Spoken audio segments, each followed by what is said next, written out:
Today, we're here with Kira Kendal, the author of the book Organizing Your Home. And I'm really excited to be having this conversation today because we're going to learn how you go from clutter and back.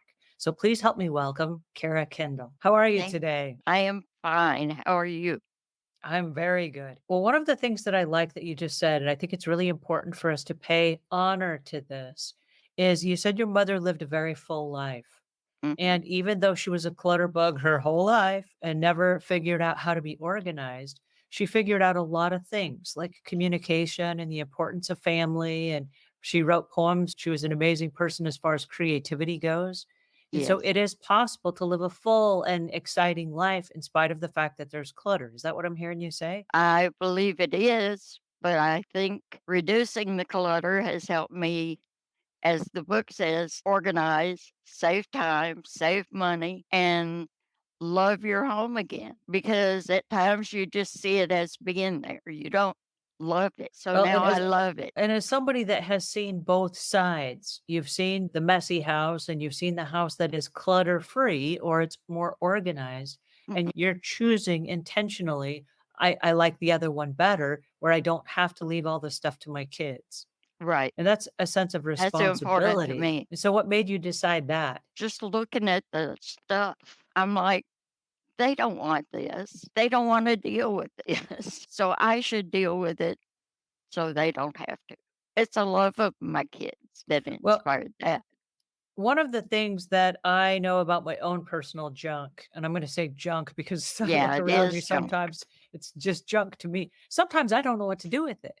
And then I say, "Wait a second, if I don't know what to do with it and it's mine, what on earth is anybody else supposed to do with this stuff? Because if I don't know what to do with it, no one else is gonna know what to do with it either. I I'm the agree with best that person to make this 100%. decision." And Right. I have some cool stuff it's really junk. I was trying to get rid of it one day, and my husband says, "Don't get rid of that. That's still good." And I said, "It is good, but let me ask you this question, because this shirt that I'm trying to throw away, it doesn't fit me anymore. I will never wear it again." And if and he's much larger than I am. I said, Mhm. "If something were to happen to me, would you wear this shirt?" He's like, "No." I Then said, "Well, if are I'm never you gonna gonna wear it do it? again." Right. "If I'm never gonna wear it again and you're never gonna wear it, why do we have it?" Right? Let this Exactly. on its way. And the first day I worked on things, I went through my closet and I got rid of 6 boxes of clothes that I had been holding on to because I might get in them again or might come back in style or whatever. And they don't, and you don't need that because I've got enough that I can go out and buy a shirt if I need a shirt. It helped. That day made a huge difference. Getting rid of 6 Just boxes getting is yeah, huge. and they were my clothes and my husband's clothes, not all me. And I still have things I need to let go of, but you know how you have that favorite thing, just one favorite thing, and you just can't let it go. Okay, so let's talk about the one favorite thing. If you have Okay, one favorite thing and it's only one, is it okay to keep it? that's hard to answer because if you love it and see, I always thought, well, I can use it and put it in a quilt, Mm. or I can sew something else with the fabric and I'll know I can make a pillow. Of course, I never do. And now that I have the trimmers, I don't sew much anymore. So I need to let go of a lot more. But you just made a really important correlation there. You said since you have the tremors and you're not sewing, that frees up a whole lot in your life where suddenly Hmm. you say, okay, then if I'm going to have this made into a quilt, I'll probably outsource that to someone else.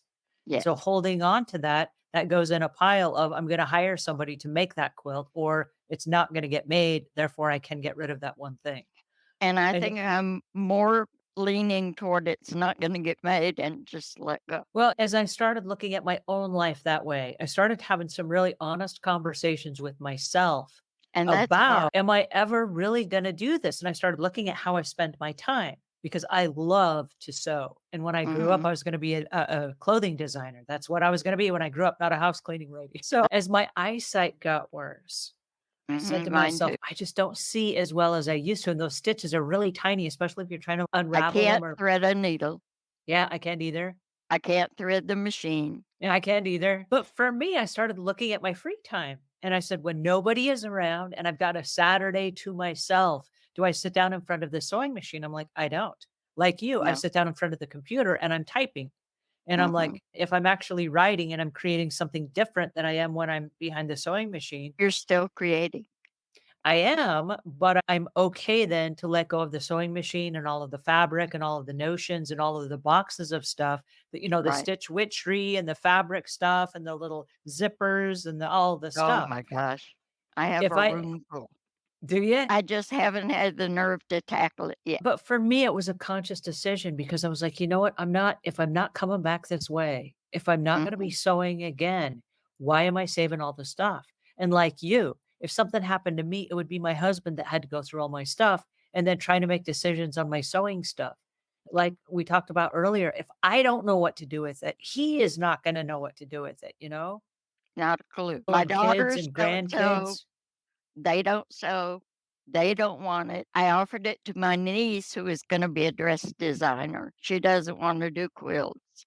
And most of what I have is quilt fab now, because 'cause I've been quilting for about 20 years. So it's time to let go of it. Now I have 2 sets of fabric that I wanna quilt for me because I don't have a single quilt I've made. I've given them away and I've sold a few, and I just don't have any. So I want those 2, but otherwise I need to go up.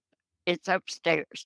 So I need to go upstairs and spend a week weeding out, finding out who I can donate it to, or maybe a senior center, or I don't know. I have to figure that out. You guys, thanks so much for being here today. This was the highlight of my day. I've really enjoyed you guys. And thank you so much, Kira Kendall, for joining us. This Thank was you for nice. having me. I've truly enjoyed the whole time. Awesome. Thanks again. We'll talk to you guys soon.